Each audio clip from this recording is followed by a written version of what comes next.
This podcast is a part of the More Podcast Network.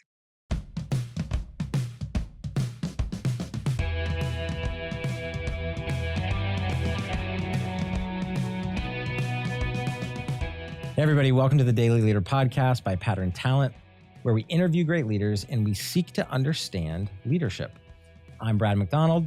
And I'm Taylor Jessup, and we really hope that you enjoy this episode. Hey, another episode here, Daily Leader. Super excited. This is going to be awesome. I did wear my Kirkland tee today. Chad, so you know, every time we talk about Kirkland, our videos just go through the roof. Like every time we're like Costco, we like post a stupid short on Costco, and all of a sudden it's like 10,000 people watch this. Yeah. So we're like, hey, Chad's coming on. Let's just bring it full. Maybe they'll end up sponsoring us and our like 50 people that watch the show, you know? Costco is so relatable. I mean, who hasn't felt that adrenaline rush of walking through the doors of a giant warehouse where everything costs at least $12? That's right. That's right. And comes in massive bulk. I now walk in with twins. So we get to be like, it's like being the hero when we walk into Costco, because my wife and I both have the girls strapped up and they know who we are now. And they're like, oh, the girls are getting so big. It just pats my ego every time we go in. Yeah. So you probably don't even have to show your membership card anymore. They just know who you are. Oh yeah. They just know. Oh, Jessups are here. No worries. Although my wife said she's going to change her name. She still hasn't changed her name. So they're not sure exactly if we're married or not, which is fine. She doesn't even have to change it. Brad doesn't even go to Costco though, to be completely honest. Actually, and this is another thing, I actually changed my last name to my wife's last name, which some people don't know. Yeah. And so that's not true. I'm just joking. But that was a big joke with a friend of mine. Is he started calling me Mr. Hagen all the time when Beck and I got married, because she wears the pants obviously, and She does. So he was like, "Well, you're going to change your name to her last name, right?" I was like, "Well, probably not. You maybe should have. Probably not. Would have been worth it. Would have been worth it, man. All right, so here we are. Brad, do you want to take a couple minutes and introduce Chad as we're jumping in here for the day?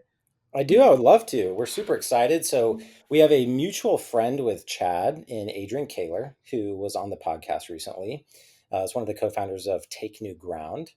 And so that's kind of how we got introduced to Chad initially. And Chad's a graduate of Utah Valley University. He's or I should say, was the owner of Shade Tree Films. Mm-hmm. Is that correct? Because you sold that. Yep. Business. So congrats on that exit. That's awesome. He's an executive coach and consultant. And so we're going to have a lot of fun today, kind of talking through some of the work that we all do with our clients. And he's a creator of a YouTube channel called Cult Like, which I really hope we have time to kind of talk about some of your journey and some of the work you're doing with Cult Like. And he's an associate partner at Take New Ground. And so we're excited to learn about maybe some of the roles that you're playing in that organization. And then this other thing that I want to ask you about a little bit is your fractional head of talent role at Lead Simple.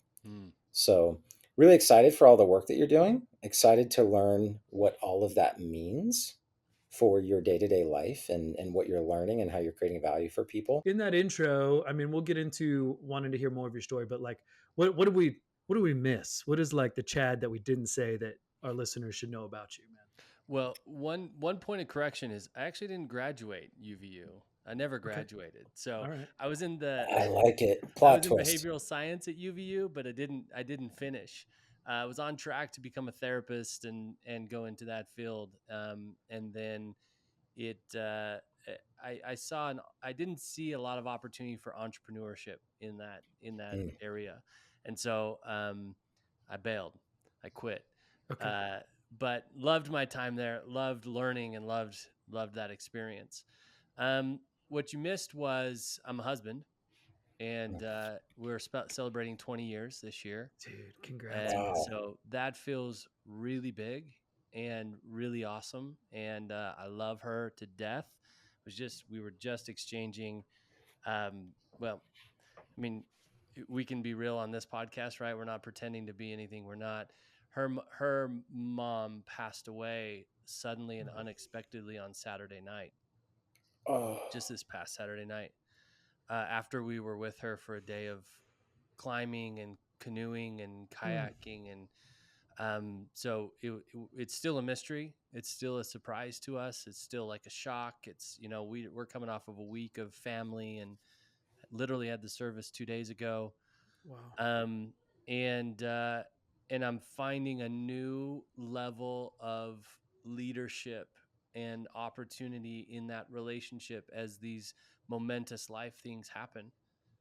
And the way she has showed up in this tragedy Hmm. is just blows me away. I'm learning so much from her through this process, and so um, I'm proud of our marriage. I'm proud of her.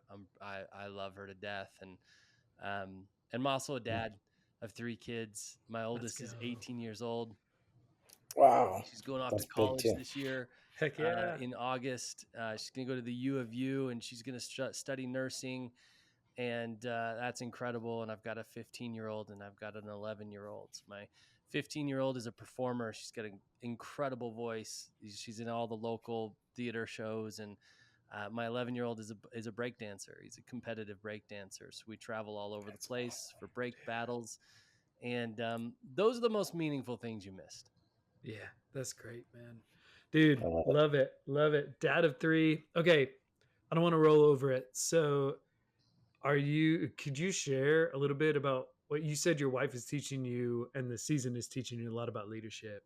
I don't want to move past that for a minute. So, can you just Yeah. unpack like what is that? Cuz that's a significant event that just happened. That's Yeah. super hard. So, I'd love to know if you just share kind of what you're learning. Yeah, what I'm learning from this experience is, and it's really what I'm learning again, right? And I think that's, Hmm. I think that's key, is that I think people are constantly looking for something new to learn. Like if I just read the next book, there's going to be this new thing that's going to unlock everything for me. Yeah. And ultimately, I think we're really poor at practicing what we learn in Mhm. general. At least I'll speak I for agree. myself. I've Yeah. been poor at Yeah. practicing what I learn, and I need to learn it over and over and over again, possibly, probably for the rest of my life. Yeah.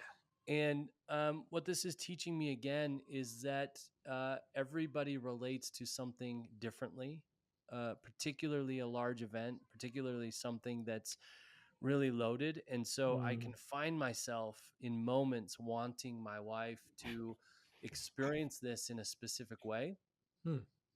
right? Like maybe the moment that she's having a breakdown and not doing well is not the most convenient moment for me to like put everything down and be with her and Yeah. not try to Yep. fix it.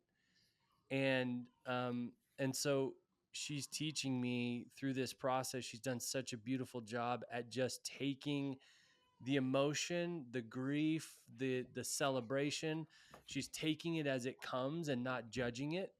She's taking it as it comes and being with it so Mhm. that it can process, and that she can, there's nothing wrong with it. There's she's not resisting it, she's not avoiding it, she's not checking out. Hmm. She's even on Monday or Tuesday, we have a few podcasts that we listen to, typically simultaneously but not together, right? Like on our workouts or whatever, and she'll listen to the episode and then we'll come back together and talk about the episode. And on Tuesday morning, I came back, talked to her about an episode of a podcast that we really love, and she said, "Yeah, I'm not going to listen to any podcasts this week because I see that I use podcasts to check out Hmm. and to not feel what's current for me." And I was just like, "Wow, what strength, Hmm. what focus, what commitment to going through this in a way that she's committed to going through it." So Yeah. that's one of about a million lessons that I feel like I've learned this last week. But man, I'm so grateful, and sent her a little note this morning, telling her specifically about that lesson, and I will take that with me forever. I love that, man. Yeah, she sounds like she's able to be present with the pain and the grief. It's not something that I'm gifted at. Mm, Um, man, I when you said that she said, "Hey, I use podcasts for escape." I found that That's super fascinating because I think I'm guilty of that too. Like as you said that, I was like, it is interesting how I can use good things to escape what I actually don't want to feel, and or good things to escape or get me to, the place that I think that I want to go. Like rather than doing the hard work of whatever it is, in this case, be present. I like use it as like an escape oftentimes Mm, for, hey, the next thing that's going to save me. Kaylor sent me that clip, the Warner Earhart of like, hey, you're all waiting for the guy on the white horse to come save you, the heart of the matter. right?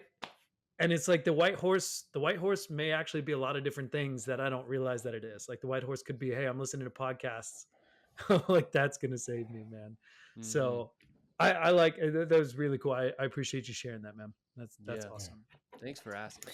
Chad, I'm curious, how are the kiddos doing? And I say kiddos, I mean, I know they're a little older, but how are they doing in light of this? Because I know it's really difficult. There, and that's part of this lesson, right? Is that everybody is going through this in their own way. Sure. There isn't a way to go through this. Yeah. Even though that would be so much more productive and so much more streamlined and so much more efficient. If everybody could just go through this the same way, we could get through this a lot quicker. You can see my survival way of thinking, even in these moments of tragedy. So it would be an answer different for each one. My girls in particular had a hero in their grandma, Mm. Yeah. and she was Okay. a fierce voice for women and for education. She was an educator. She taught high school for 20 years. After she finished teaching high school for 20 years, she went and got her graduate degree in civic duties, teaching civic duties. So she was an advocate politically. Mm. And she did it all very quietly, very steadily.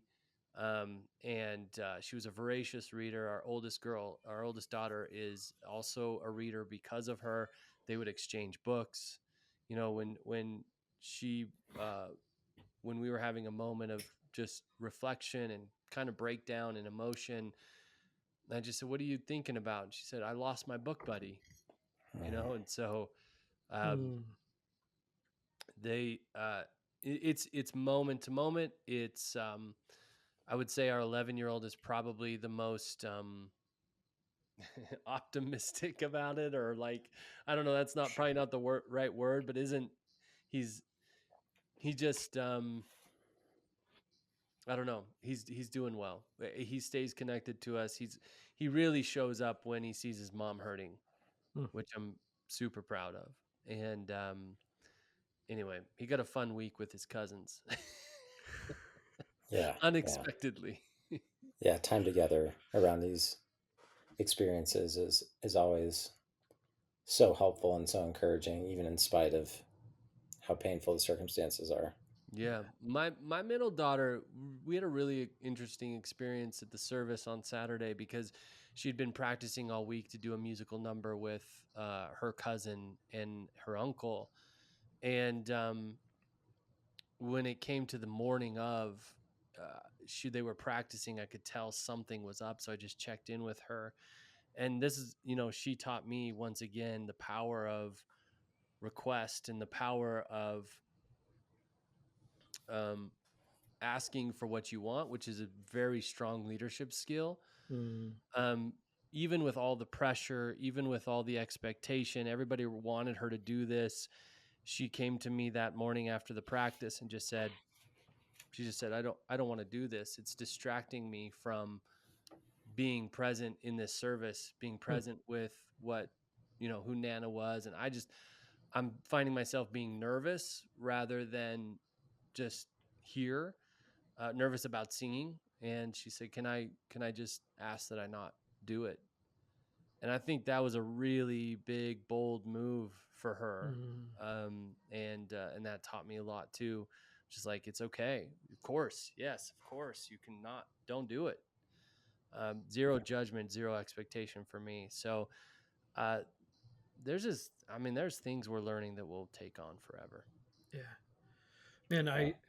we talk a lot about leadership kind of biz development side on here. And I think one of the things that Brad and I are trying to lean into more is like leadership of self and family and relational capital of leadership. And so, yeah, I just want to affirm you because your humility to talk about what your family is teaching you um, is amazing. That's Like you great. sound like you just have a brave and courageous family that I want to get to know, Oh my you know? gosh, they're amazing. Yeah. Yeah. But I can tell, and I can tell that you guys have put in a lot of hard work because for the fact for your daughter to be able to ask for that. Mm, Like I think we forget, like as adults we take care of what our little kids needs, but as we grow, it's actually hard to ask for what we need, and you have to be actually really in tune with what's going on within you to be able to ask for what you need. Like that's an adult A+ emotionally in tune ask. um, absolutely. so Totally. I love that. I love that you guys are, to whatever level and extent, embracing the pain of that too. Like that's hard and courageous. I was Mm, told once in a counseling session, I'll never forget. He said, "Hey, the level and extent to which you embrace the pain is the level and extent to which you'll embrace." And I'm in recovery. Like you'll embrace your recovery, or mhm. you'll embrace yourself being a leader. Like it says so much about you and your character to hear how you and your family are embracing the pain, man, and what you're learning from it. Yeah. So, One of the mantras that we're really living on right now is what you don't face today will defeat you tomorrow. mm, Yeah. Seriously. So we're really committed to not. I mean, we'll face the dragon, and yeah, it feels like a dragon, right? The darkness, the loneliness, the confusion, all of that can feel huge and overwhelming, and like you might not survive. Yeah. And if we're unwilling to face it, it can destroy us. yeah. So because when we don't face it, what I mean, the result is, hey, the dragon is still there. It's just later. Yeah, we're just living in fantasy at that point. Yeah. Yeah. And self deception as well, I think. Yeah, The that's right. things that I choose not to deal with today become, one of the many excuses that I pull on later when I want to cop out, Hmm. when I want to not do what my conscience is telling me that I should do, like what my heart is telling me that I should do. Do you guys find that that's true for you as well? 100%. Yeah. Yeah. I, I'm just thinking because like this is one of the things I'm not always very good at. I'm just like I'm really good at being like, yeah, you know what? If it's harder, maybe I'll have more courage and bravery maybe tomorrow. So I'll just push that off. Like the idea that tomorrow, and there's the occasion that that story meets what's actually true. Like, okay, tomorrow I'm in a better headspace and I can deal with it. But like more often than not, and I've worked through, like this is one of the questions that I was asked in my coaching kind of intake form. Like, what are you tolerating, or what are you kind of like pushing off to later? And even simple things of like, I'll clean the garage later. Like that's Mm. not a huge scary dragon necessarily, like what you guys are going through, but I do find it interesting the number of things that I will bookmark to do later rather than facing today, assuming that tomorrow or the next day I'm going to have more capacity or feel like, hey, I'm more up for the battle, rather than realizing that like, no, the battle is just kind of like, it's every day. Like Yeah. we don't get a day off from the battle. Like I may approach the battle differently tomorrow, but the battle is going to always be there, man. Yeah. So are there tools, if you guys are doing that, man, and it sounds like you guys are doing a good job in your family, like what helps you keep on mission with that? Um, Being accountable to it is Okay. is a big thing. Making an agreement with each other that we're going to be accountable to what we say we're up to. Mm, That way, that agreement and that commitment is the other. It gives the other person permission and the right to inquire in if it's not happening. There's been multiple times in this process for us where Katie has said, I don't think you're showing up the way you committed to show up with me in mm, this. And those were moments when I wasn't paying attention, when I wanted to just get through something, or, you know, one of the things that really stuck out, this has become a podcast about my dying mother-in-law, but that's all right. There's so much here. It's like, one of the things that really stuck out to me is that night that we were with her on Saturday, I was really anxious to get out of there. Was really Uh, anxious to get home. We were up in the mountains. We were dirty. We had, had some commitments the next morning. And so I was, as I often do, really kind of prodding our family to get out of there. sure. And, and one of the agreements that we made Sunday morning was, we're not going to rush this. I'm not going to show up antsy, and I might show up that way, but we're not going to follow it. We're not going to give into it. And so that accountability, that willingness to speak up and break rapport is so crucial. Yeah. It's so crucial. If you really care, if you really love, we can make up that if we care for somebody or that we love them, that we need to be nice to them. And nice is not an aim towards something greater together. Nice is a status quo. Nice is trying to control what the other thinks of me. If I really care, if I really love, I'll be accountable, and I'll require accountability from the person that we've said, that we've made an agreement with. And so we just know that at any moment we can call each other back into our commitments. Like, no joke, not like, oh, this little thing, like, no, you said you were going to do this. What's going on? Yeah. And are you guys able to are you able to stay grounded when that happens? Like when your wife says, "Hey, you're not keeping your commitment." Like, how does that? Oh, I mean, after the first moment of wanting to, like, react and get defensive, Yeah. then I could see how she, her expectation of me calls me into something new. Mm. Yeah. Yeah. And I love that. Once I get past the knee jerk, once I get past that first emotion, and by the way, the half-life of an emotion is a moment. And the only thing that's required to get out of that state of mind is curiosity. Mm. Yeah. If I feel affected, if I feel quote unquote triggered, I don't love that term, but if I feel affected by something and my knee jerk reaction is anger or defense, if I really want to get reconnected, all I have to do is ask myself a single question, which is, I wonder what I'm missing. Mm. Because I'm always missing something. I have a perspective, I have a story, I have a narrative that I'm putting on things, and that narrative blinds me to what's actually happening in current reality. Yeah. And if I will ask that question, you guys talked about you thought about, or you talked about digging into my religious history. The question that there was one question that changed everything for me in that realm, and that is, what if it's not true? Mm. Yeah. It's the same question. What am I missing? What if it's not true? What if the narrative that I've put on the flavor of life is not true? Not like that's a threat, but like, I wonder what else is possible. And in the moment, that can neutralize whatever I'm feeling, and I can get curious and interested to find out what I've been missing, what I haven't been willing to see. And that is such a crucial tool in these moments that are high stakes. Yeah. Mhm. Yeah. What am I missing is a great question. I find it so, because we would say that dumb phrase of like, "Hey man, curiosity killed the cat," right? Mm. But I think curiosity is the gateway. I don't know if you're a Ted Lasso guy. I enjoyed watching Ted Lasso. Loved He's it. got this whole scene, where he talks about, I think it's Walt Whitman has got this sign, right? And it says, "Be curious and not judgmental."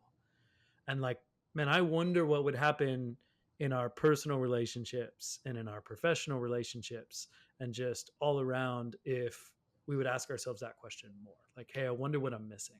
Like, how much unhealthy conflict could be avoided, how many relationships could be saved, and how many businesses could operate at a higher level if we ask that question. Like, the story I make up is that would radically transform so many of those things, because our it dissipates the anger. We've got this tool that was introduced to us. um Brad, why can't I think of the name? Shane's tool. Window of tolerance. Yeah, you ever heard the window of tolerance? I haven't. No. it's it's kind of a neat tool. It's just an emotional regulation tool to say, hey, sometimes we can get really agitated and can become hyper aroused, right? Or we can become really depressed and we can become hypo aroused, Mm-hmm. where like, hey, I can't do anything. The window of tolerance is when I'm operating as my best self, when I can emotionally regulate. And oftentimes, the reason I ask that question is because I can tend to get defensive when somebody calls me out on my own stuff. Like, Mm-hmm. that's my knee jerk reaction. So it's just kind of a tool to say, okay, am I above? Like, is my heart racing? Am I depressed? How am I feeling?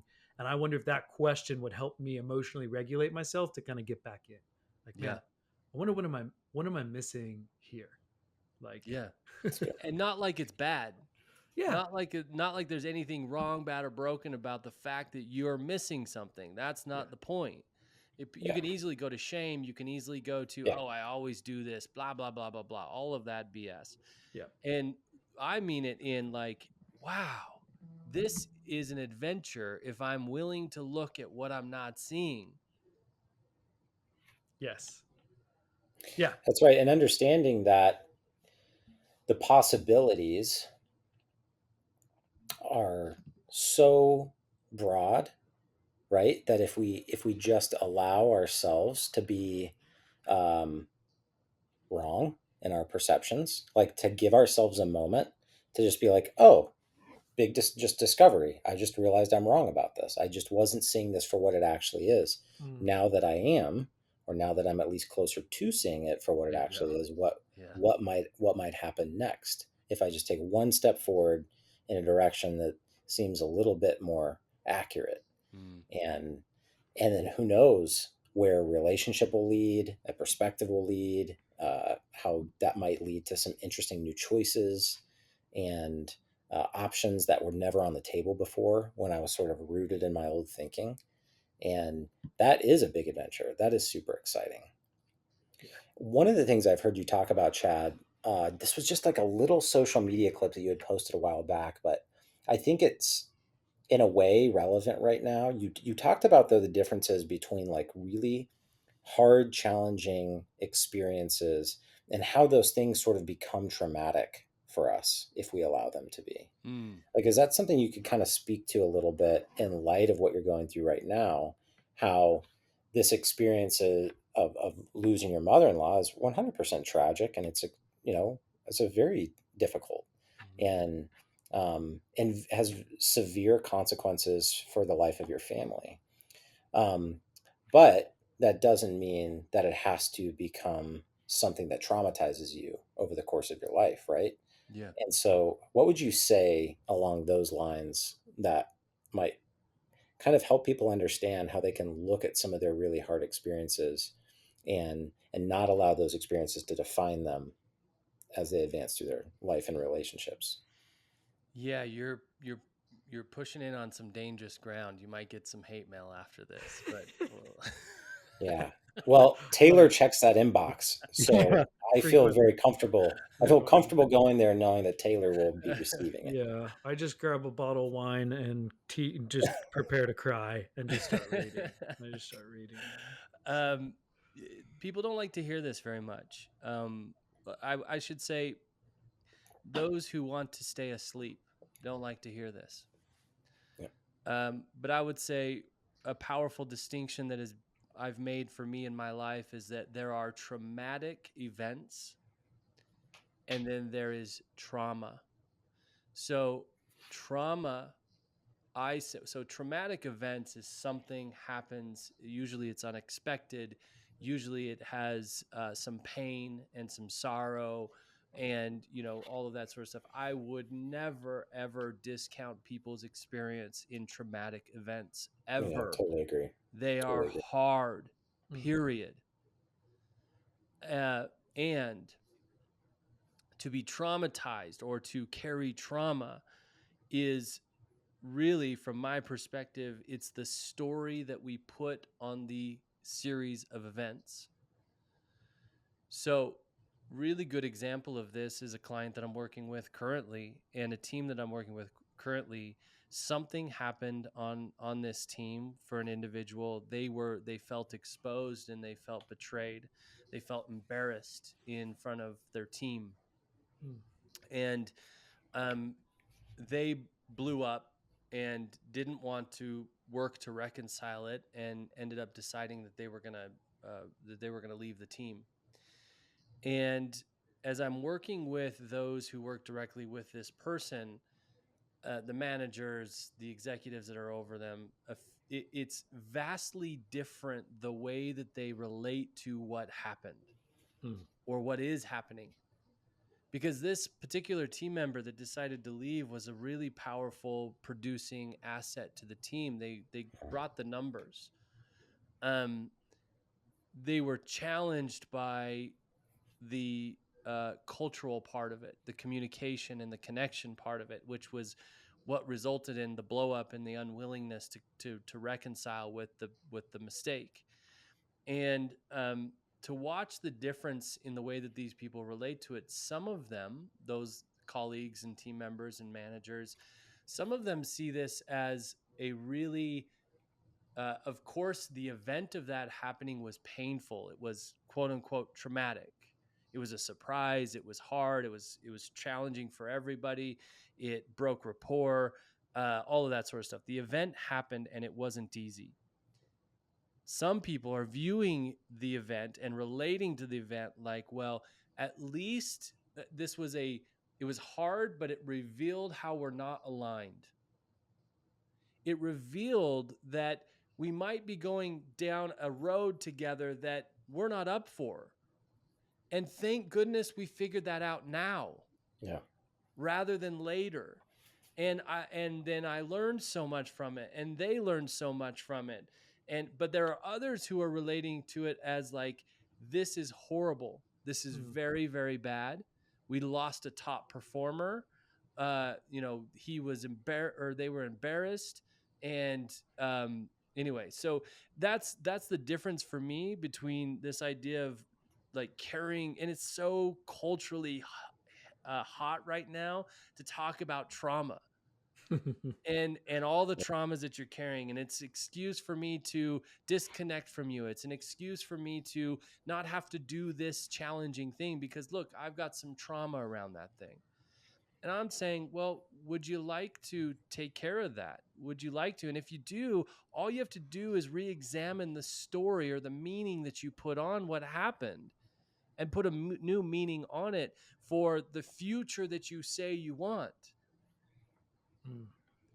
There are in moments of tragedy and trauma, leaders use it for the future they say they want. That's the difference. Those who stay stuck in their story Mhm. about it. Mhm. That I it so I'm trying to put together what I think because I love what you're saying. The story that I tell myself about what happened kind of shapes where I'm going to go with it, right? So I think you two people can experience the same thing. One person, it can cause them to get stuck. Both experience the same trauma, and it may have impacted them both uniquely, right? Because each person has their own context and everything that they're coming from. But I agree, we often tend to or can tend to leverage into blame and being the victim of the trauma rather than that being the context for something that happened, and then asking ourselves, so what do we do now, Mm-hmm.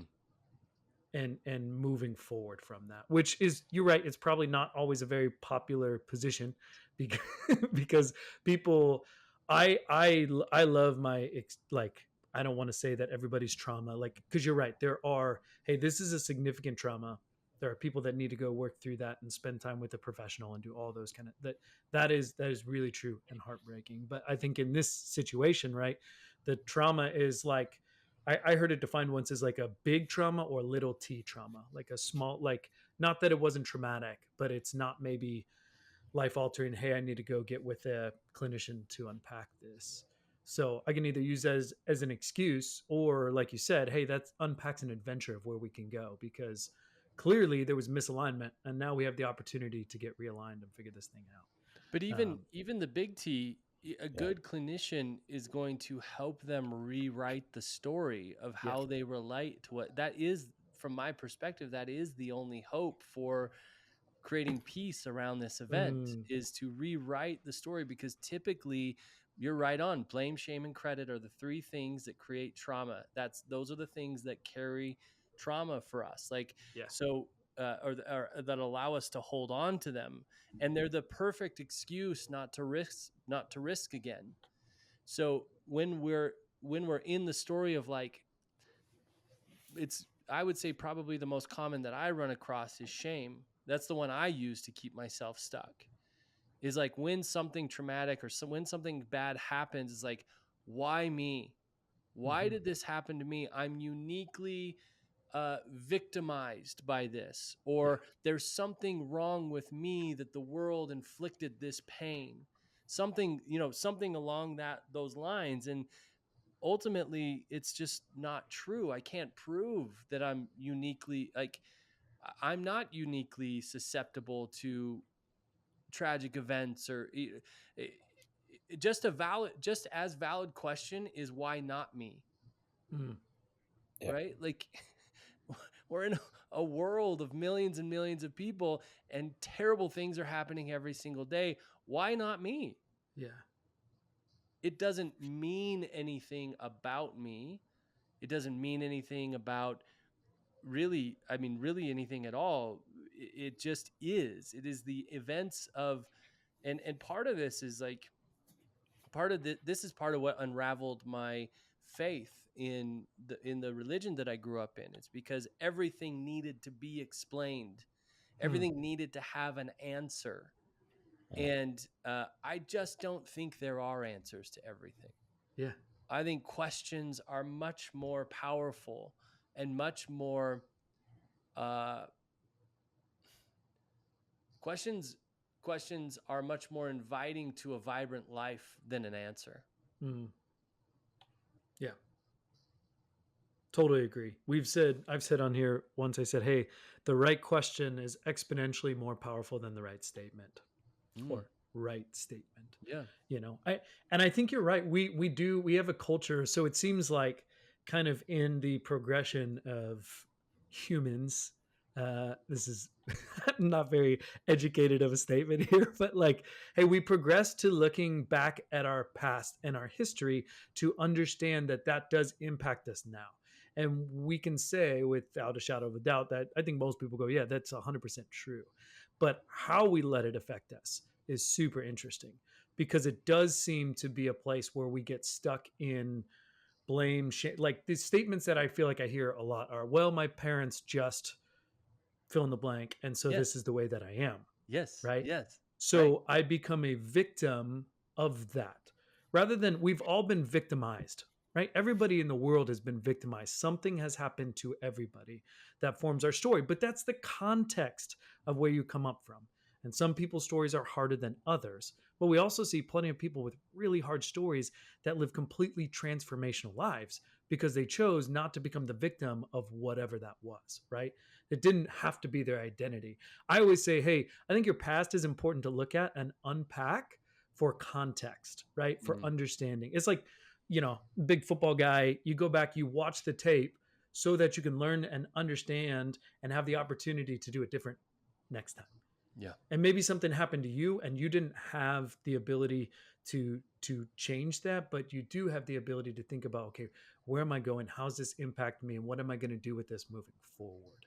So yeah, man, that that seems to be a crutch that I hear so many people rely on, both, personally and professionally. So, Brad, you go for Where it. the conversation's at right now, it kind of reminds me of the work that Dr. Benjamin Hardy did with Be Your Future Self Now. He has another book coming out soon called, I think it's called The Science of Rapid Transformation. But the whole point is asking yourself, like, who is the future me? Right. And actually, when we were talking to Kaler, oddly enough, like we actually, this was one of the questions we asked him, which is, who is the future you? You Mm, know? And it's such a powerful question. It's something that typically, like in my first call when I onboard a client, I try to get there with them. Like, okay, tell me about the future you. Describe that, woman for me. Tell me all about, her values, her lifestyle, where she goes, what she does, what's her relationship with her spouse or her children like, and we get into that, right? I think that so much of our inability to engage with that question, the fact that most of us have never even considered it before, like we're not just normally taught to ask ourselves this question, like under the course of like just being raised in modern society, like is because of everything you just talked about, Chad. Like we're so trained to consider why we got to where we are instead of how we get to where we're going. Bingo. And then when we add that identity layer over it, it's like, well, who I am got me here and who I am gets me where I'm going. Mm, And then it becomes this interesting question around, well, what if I want to be someone different? What if there's someone else for me to become?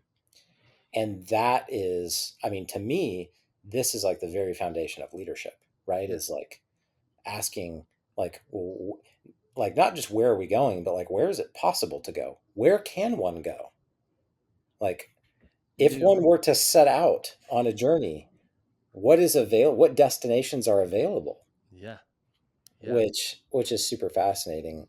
There's a really quick, there's a framework that I use for this that I think it's been really powerful for me, and it's the difference between a default future and a generative future. Cool. So a default future looks like the past me makes the decisions in now. So Hmm. when I'm making my decisions based off of who I've made up I am, what's available to me, how lucky I am, what my upbringing was, how my parents treated me, how my wife always is, you know her. I'm making those decisions based off of what has been. Right. And that's the default future. That's going to produce more of the same, and it's a self-fulfilling prophecy because I can't figure out why I never get anything new in my life, yet my past self continues to make the decisions for the Mm-hmm. present moment. The generative future is that my future self makes the decisions for the present moment. Who am I becoming is such a powerful frame for the decisions. Now it's not pie in the sky. It's like I talk a lot about vision with clients and teams. It's not like this fantasy that's out there that's like, oh, wouldn't it be cool if? It's like, Mm, no, you get clear on that, and that guy makes today's decisions. mm, Right. Right. And if you do that, you will recognize that new guy in that future. But the key to that is that there will be another new guy waiting for him and making the decisions. Right. He's gonna say, no, no, no, no. We got a better idea. We got a better idea. There's this new thing that you didn't know about. Yep. It's amazing because as we kind of continue to move more towards the work that you do with your clients, I really want to talk about founder freedom. And I think one of the most exciting things about working with entrepreneurs and about working with leaders broadly is, whereas when I'm not working with a founder or someone who's entrepreneurial, this conversation is typically a little bit more difficult. It's a Yeah. little bit more new and it's a little bit less intuitive. And it's like, Hmm. we got to do a little training. Like, you're going to read a chapter in a book. I'm going to give you a little talk. Go watch this YouTube video. You need some information here. When it's an entrepreneur, when it's someone who's really kind of leaning into the future just as a byproduct of their own like internal wiring, it's just their personality flowing out. It's almost like we're putting language to something that they've known and they felt their entire lives, but no one has just been like, oh yeah, this is how we talk about it. And so I'm curious the degree to which you find in working with founders, like the vision is like, oh, yeah, yeah, that's the easy part. It's all the other stuff that comes after that, like the dealing with other human beings, the systematizing and processing. Like, where do you see your clients kind of get it on this side of it? Brad, it's such a good question because I'm I am so deep in this conversation right now with a couple of my clients because you're absolutely right. Naturally, entrepreneurs are entrepreneurs because they see a future worth having in a really challenging scenario. It's like, I'm going to go off on my own with no net, no security system, and I'm going to create something in the universe that people are going to value and they're going to pay me dollars for it. And then I'm going to organize it in a way in which it's efficient and profitable. And then we're going to grow and it's going to survive over multiple years and trends and markets and all of that. You have to be a vision driven person to be willing to do that. And so the vision is there. I think where the breakdown typically is, where people find me, is when they're not able. It's that one key element of the future person makes the decisions today. And I will tell you, I would say the majority of entrepreneurs, especially smaller business entrepreneurs, which I love working with, they're missing that connection point. Yeah. Is that they think they have the vision, but then they get lost in what's going on today, putting out fires, addressing what's urgent but not important. And then they again, I hear this every single day. I meet with a new entrepreneur. I feel stuck. I've been stuck at this revenue uh, plateau. I feel stuck with getting people on my team that want to actually make this meaningful and do good work and care about it. They feel stuck. And the stuckness is that the past person is still making the decisions now because they had to start somewhere where they did all the things and they had to trust themselves and they had to put out all the fires and then they didn't eventually translate to, well, if I'm going there, something new has to be. And so I would say that about most entrepreneurs, is that when they realize that the future person can make the decisions, and it's going to be really hard, it's going to be really, really challenging, because you're going to see the emergencies and you're going to see that you could just go in there and do it better than that person. And you are going to have to make the decision not to do it if you want to move on. If you want the future person that has a stellar team that's breaking through revenue ceilings, like, you have to be that person today and take that risk and take that challenge. As it pertains to people who are not entrepreneurs, who are on teams, this is something I'm working on right now with a few clients, is to implement leadership principles with people who are fulfilling an IC position. Because I think that's really, really important. Leadership is not dependent on position, salary, title, nothing. It's dependent on, or it's needed in every realm, in every piece of every business, I believe. And so, yes, that is often a process of, hey, have you thought about vision? Have you thought about creating something new in the future, even if you're in the same position with the same salary, and enrolling that has been a really, really interesting experience. And some are really jazzed on it and really take to it, and some don't. And that, to me, that's a good indication who will climb with me on this thing and who won't. I like that. Do you have, okay, I'm just going to try and get really practical for a minute. So if I'm a leader and I kind of understand what's going on, but I'm feeling stuck and I need to get reconnected with my future self, like, so that person can be driving the bus. Do you have, like, when you're meeting with the people, do you be like, hey, here's some practical steps? Because I love that. I love that idea of, like, okay, let me get reconnected to that person, and then let me let that person drive the bus to make these decisions.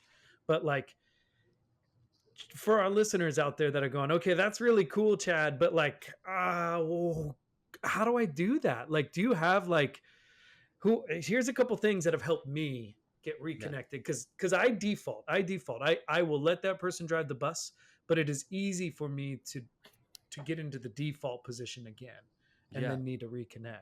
Yeah, welcome to the human experience, Taylor. Thank you. I'm glad you guys are here. I thought I was the only one. Good to see you, man.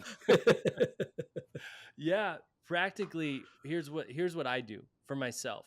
when I realize that I'm stuck, and this can happen in so many areas of life. I mean, after 20 years of marriage, reinventing a marriage, I would say 3 or 4 or 5 times. Mm. The way that it shows up for me is first, and you already mentioned it, and you know, may not even realize it, is I first make a list of everything that I'm tolerating. Mm. What have I tolerated in my life that I've been unwilling to take action on? What are those things that I complain about, but I've been unwilling to take the first step? Mm-hmm. And that may sound weird or disconnected from the conversation that we're having, which is like, how do I get reconnected to my vision and all of that sort of stuff? Well, the reality is we must be willing to take action on the things that we're tolerating before we can have space. I'm going to call it have space. It's not exactly the truth of it, but I'll use it because I think it's language that people can connect to. Is we must take care of the things we're tolerating in order to have space for something new. And Mm. so you'll notice, you really don't even have to do anything else. If you just started taking action on those tolerations and you stopped there, you would Yeah. start to notice your decision making being projected, like pulling your decision making from the future. And it's a wild experience. Now, if you want to go beyond that, that's like kindergarten, but it really produces results. Yeah. So you make a list of everything that you're tolerating. With my clients, I usually make them. I usually invite them and have them commit to listing 30 tolerations. 30. And when I say that, they go, "All right, come on, 30? I can't think of 30 things I'm tolerating." And I say, "Well, just try. Set a timer, sit down, start listing stuff.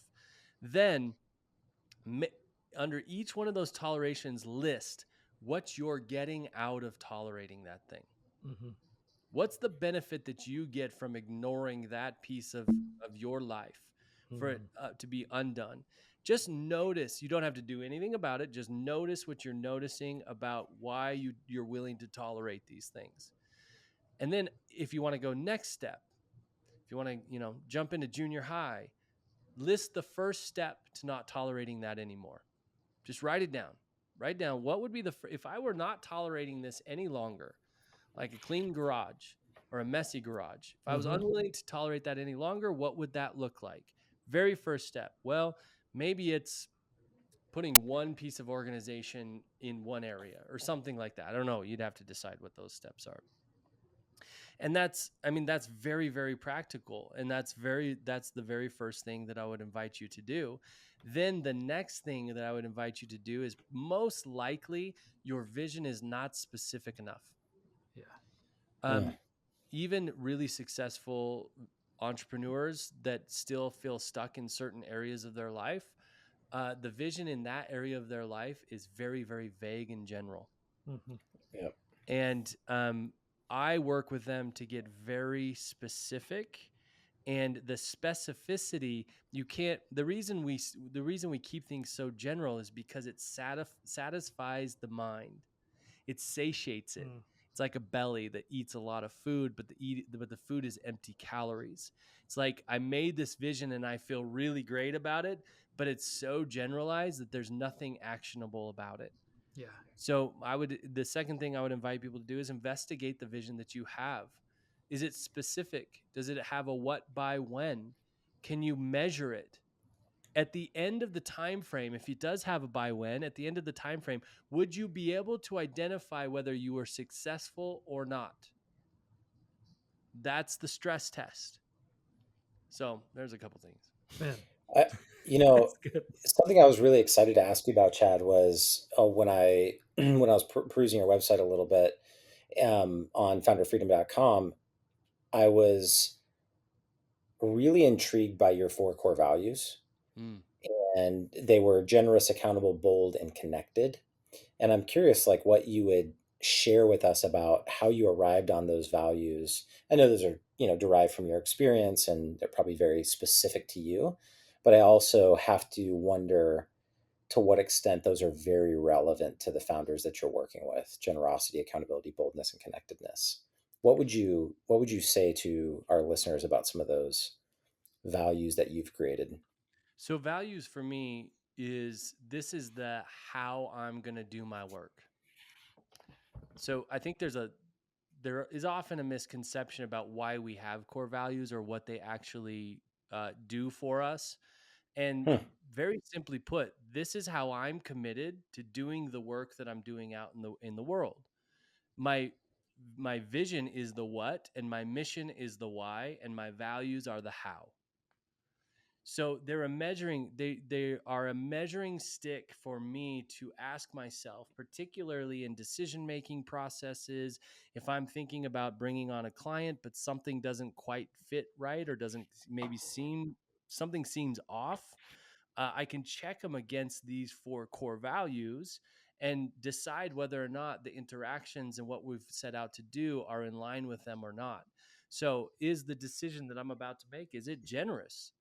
Is it, I want anybody who interacts with me, I want them to get 10x what they paid for it. Mm. Now, that's oftentimes challenging to measure. But even if it's just in experience and openness and like a future worth having, and the perspective they have in life, if that's expanded 10x, then that's a 10x relationship. So generous is like, I want everybody that comes across my path to get way more than what they felt like they paid for. And that could be money, that could be time. You guys are making an investment in me in this moment, and I want to deliver 10x that investment. So generous, bold. Am I I feel like saying what? we're getting close. Yeah. I feel like I'm at a strong 7 or 8 right now. 7X. Well, Yeah. notice I didn't Yeah. ask. Yeah. Just rolled right on. Yeah. You didn't We Smart. just really keep want to that know. broad and general, very nebulous. Yeah. Yeah. Yeah. Around there. Um, Around. bold is, am I willing to say what I don't want to say? Hmm. Am I willing to risk the relationship? Am I willing to risk the possibility, or no, rather, am I willing to risk the status quo for the possibility? Mm. That's what Yeah. bold is for me. And I could check in with myself. Where am I selling out? Where am I prostituting myself, as we say? So we can talk about that. Um, Connected is the That's experience exciting. of staying connected in the breakdown. Can I have a breakdown with somebody and stay connected in it? Mm. Um, and then accountable is just clear. It's like, am I willing to see the feedback and Yeah. be with it in a way that I'm willing to apply it? So that's a long-winded answer to your question of like, this is my measuring stick. This is how I know if I'm doing things the way I've set out to do them. Yeah. That's really good. I like that. It's a different perspective than I feel like others have shared in a really positive way. Oh, That yeah. it is a good way to look at it as a measuring stick for what you are doing. I feel like oftentimes our core values are posted on the walls, and that's typically it. Like we don't use them as a measuring stick. They're all things that we like. Mm-hmm. They're They're they're nice ideas. yeah, they're fantastic, but we don't often come back and go, okay, am I being generous? Like, am I actually giving this person 10x? Is Mm-hmm. the framework, is what I'm offering, is the value that I'm offering actually 10x? So I like that framework of thinking about a measuring stick. All right, so we asked this to most people coming on the podcast, and I really want to know your answer. Which it's a very general question, so it's not super personal. It's not like, do you like Kool-Aid? That's actually one of my favorite questions of all time. Are you a Kool-Aid guy? Did you like Kool-Aid back in the day? I don't think I've heard the word Kool-Aid in at least 2 decades. That's fair enough. But I yeah, just I like, mean, the paper packet of sugar, yeah, I love yeah, those, man. totally, man. Yeah, so good. Oh, yeah. Or we could ask this question. All right, so what to Chad? What is leadership? Leadership is creating results through other people. Mm, go on. Can you unpack that? I love that. I love how. First of all, I love how you know specifically what you think it is or what you experience it to be. So unpack what that looks like, man. That's great. So, if we want to create something bigger than ourselves, if we want to make an impact in the world bigger than ourselves, we must be able to enroll people into the vision that we have. Hmm. And a vision is fantasy without results. So Huh. um, that it's a natural progression of thinking to say, okay, if I need If I want to make a bigger impact than myself, I need other people to be involved in it. And if I want to create this, or if I want to get this vision, I need results. So I need the people to get results. And so I'm going to need to engage myself in a way and enroll other people into my vision in a way that they want to get behind it and give so much of themselves for that vision. And that's a big ask. It's a really big ask. Mhm. And so I must align. I must be curious about how my vision aligns with the individual's vision. How does being with me in this journey and in this climb, how does that contribute to what you want in your life?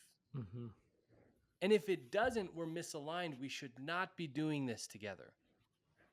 And if it does, if I as an individual following a leader can see how their vision gets me closer to what I want in my life, I'm all in, man. I will give everything because that's a win-win. They get what they want. I get what I want. We get to do it together. That's going to be really, really fun. Yeah. And so that's the essence of it for me is like, if I want to do this thing, I got to create results through other people. It can't just be me. And in the process, we're going to struggle and we're going to have conflict, which is beautiful.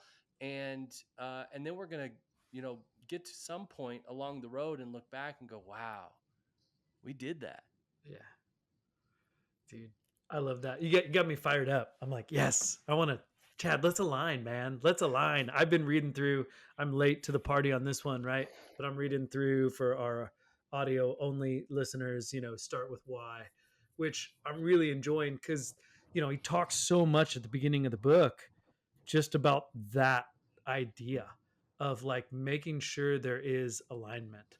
And I think it's, I don't know. So much of what I see out there on leadership is getting results through people, but how you get the results actually matters. Oh yeah. Like the means by which you get it. And Brad and I have been talking a lot recently about, man, how do we just infuse, like, how do we help people kind of get in line? Because that is fun, man.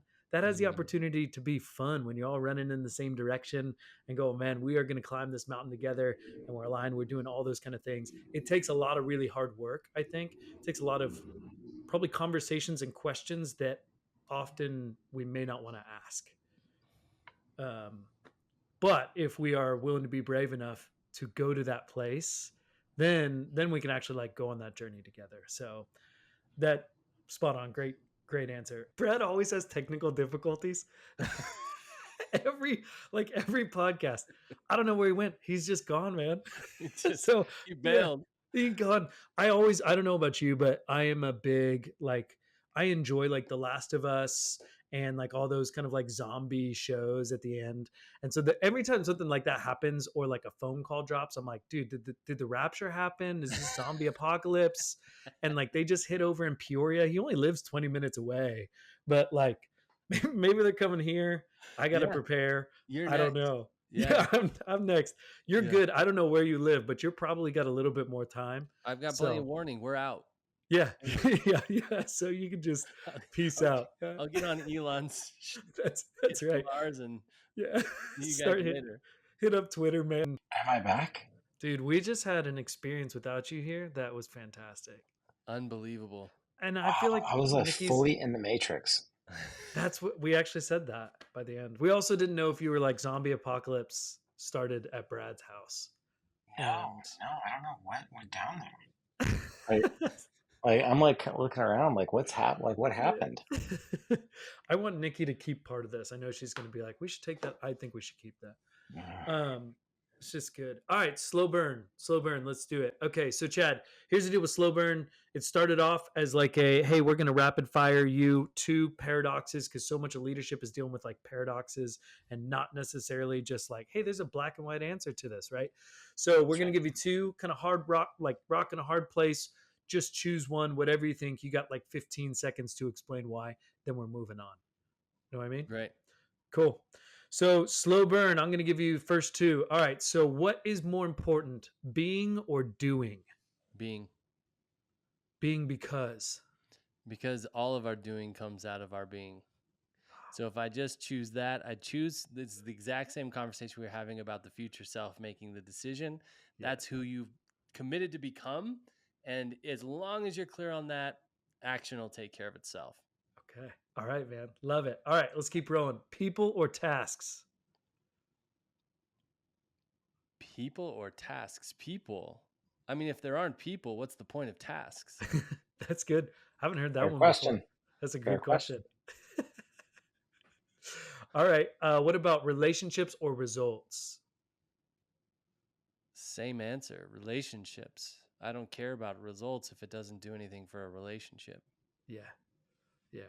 All right. And then last one, and this one should be a layup. We'll throw up one more for the Chick-fil-A fans out there. People or profits? And both is not an acceptable answer. Is that I is that we've the point? had That's the idea. we've had people loop back and like try and mind trick us to be like, how'd you do that? And you said both. Well, people. I mean, if I don't have people in my life, like I know a lot of really lonely rich people, Hmm. um, and they're miserable. And so if I had to choose one, like if it was like you could have all the people that you want in your life and you can really have the relationships with them that you want, but you're going to be dirt poor and struggle with money for your whole life, I'd pick that. Hmm. Love that. Yeah, that's super true, man. That's super true. I do know a lot of lonely rich people. As well said. Very well said. Brad, land this plane, man. Bring us Chad, home. on the heels of that, one question that I think you're going to have an incredible answer to deals with how founders are working to scale and set their culture. Hmm. And so much of what I've experienced in scaling companies is that we've got a really strong founder. They've got clear vision, mission, values. They typically design the product or service themselves. It's their baby. They're passionate about it. They're committed to it. They're willing to suffer for it. We got all this kind of great raw material. But as it begins to kind of get baked, right? And there's other people around it. We're trying to delegate things for the first time. We're trying to communicate what something is and how it works. And we're trying to get all of that information in the founder's mind, out of their mind, and into the minds of these other people. We've got all the right raw materials, and something happens when it goes to actually setting that culture and delegating those things. And there's this kind of gravitational pull back to the founder. Like things don't want to leave the founder's mind, their hands, etc., right? Their bank account, whatever it is. So, sort of like a twofold question now that I've set you up there is, how do founders set a good culture, right? If this is such a huge problem, and then kind of on the heels of that is like, what do we do to fix a bad culture once it's been set? Like if we want to correct some things that happened in that initial growth phase, how do we help founders work through that? And yeah, I just feel like with what I know about you and the exposure I've had, like you're really going to know some of the secrets behind what makes this, succeed or fail. It's a great question. My 100-day accelerator, which is a group coaching program that I work through with founders through, is all about this: is how do I identify and then set the culture that I'm committed to? Um, Mm. one, good and bad is relative, right? So that's the first thing that I would say. Don't get locked into this idea that it has to be a certain way, and if it's not that way, then it's good, or if it's not that way, then it's bad. And if it is that way, then it's good. You get to define it. That's the beauty of being an entrepreneur. You did this so that you could create. It is one of the sacred acts of creation, is that you Mm. get to create a culture. That is phenomenal. That is so exciting, and um, it doesn't happen by accident. Whether you have the one whether you have the one you want or you don't have the one you want, it is not an accident. So if you don't have the culture that you want, you might want to ask yourself, I wonder why I created this. I wonder why I created this. That's not a question many people are going to be excited to ask themselves when they're in a culture that they don't want. Mhm. If you are, if you want help defining your culture, well, then contact me. I don't know what else to say. I have plenty of questions for you so that we could really get clear on what you see as a quote unquote good culture. A culture, a couple key things I look for in a culture for me is accountability. That's like one of the founding pillars of a culture is how willing are people to be accountable to their decisions, and the results of their decision making. And typically people describe a bad culture by a place that people aren't willing to take responsibility for their decision making, and they're making poor decisions for the aim. I would say first step to turning a culture around again is to define the vision and to get clear on what it's going to take to enroll people into that decision. And if they don't want to enroll into the vision, you have to make the even harder decision to let them go.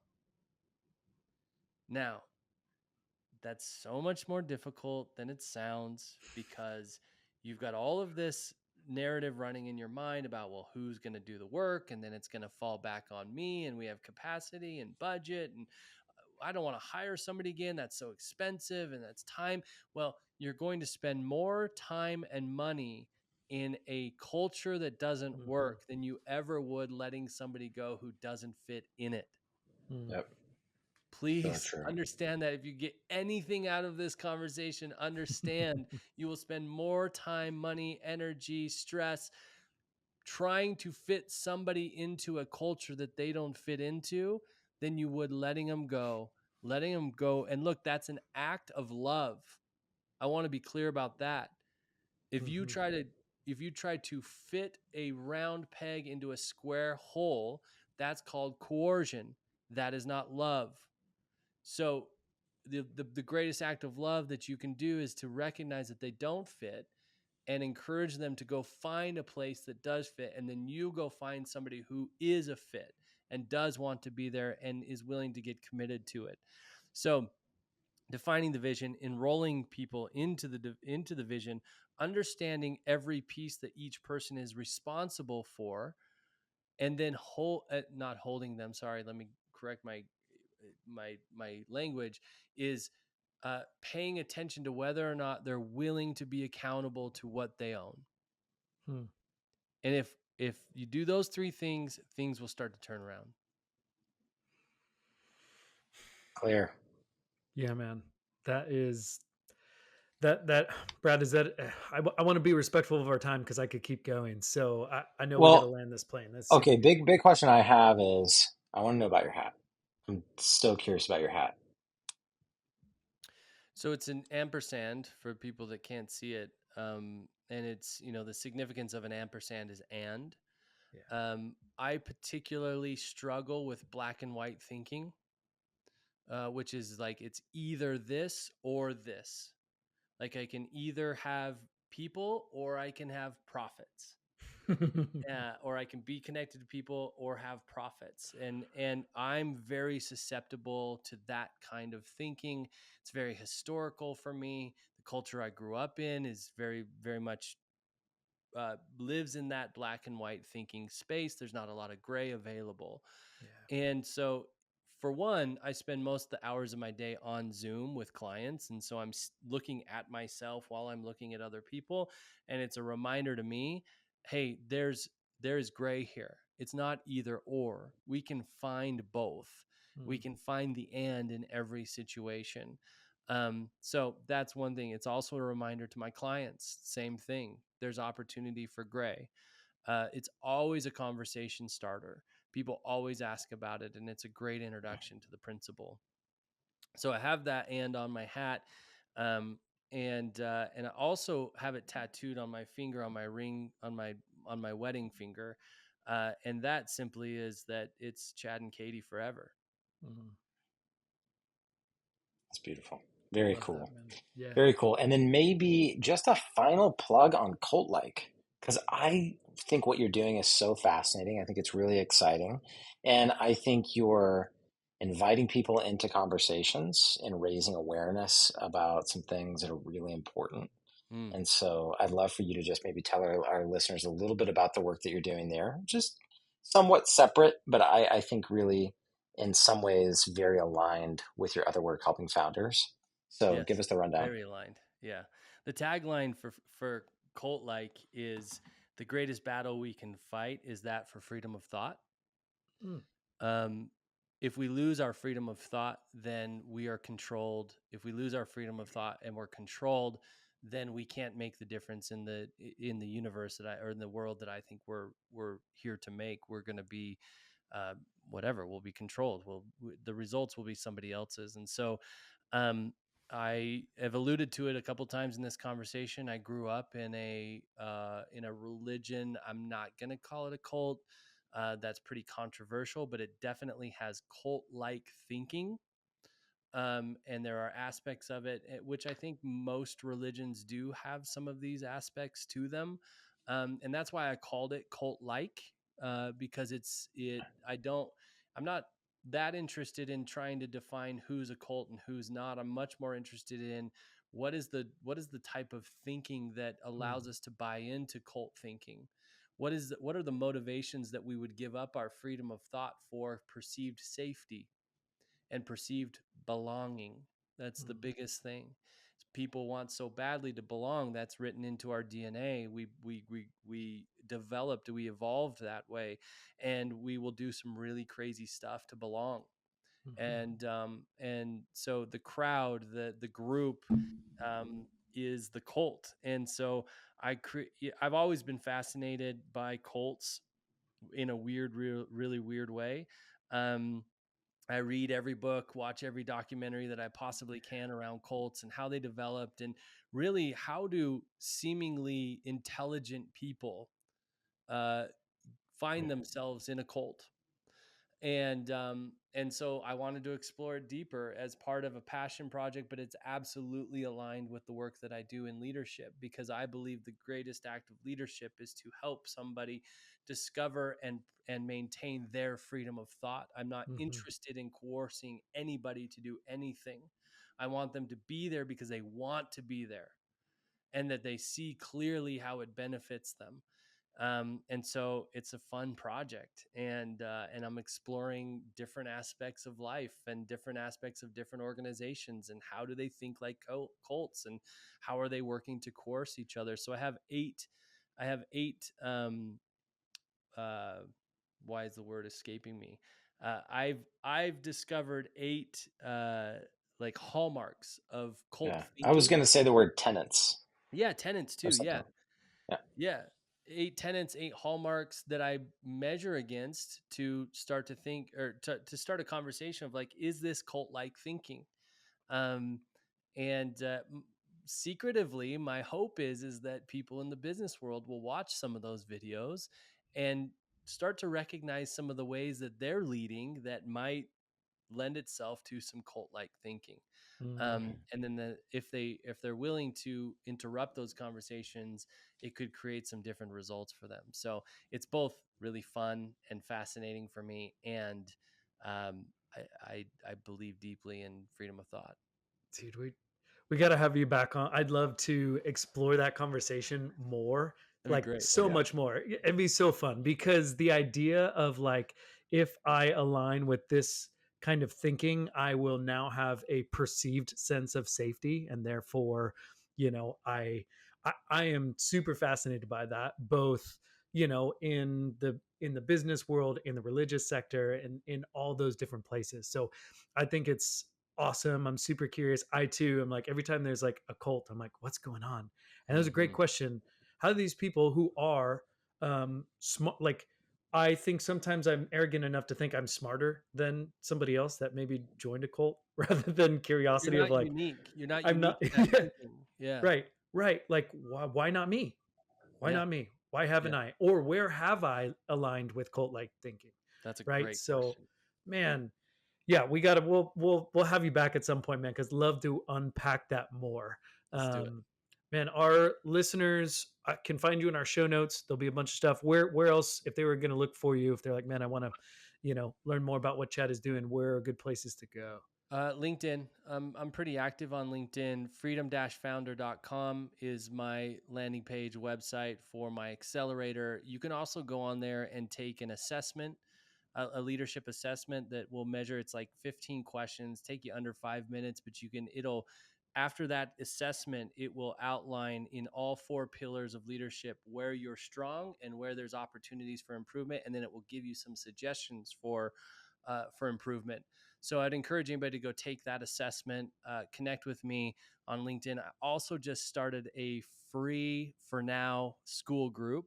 For the first 50 members, it's going to be free. I do weekly drop-in coaching calls in that group, so people can just drop in, get some coaching on something something challenging that they're working on. I have trainings in there. There's a resource in there right now called focus management. It's my answer to time management. I shifted to focus management, and I've gotten really good feedback on that. So you can join me on school too. I would love anybody to jump in there before it goes to a monthly membership fee. Dude, cool. Love it, man. Love it. Chad, Brad, did I thank you. miss? Yeah, man. Chad, dude, I just enjoyed this conversation so much. Me too. Like, I really did.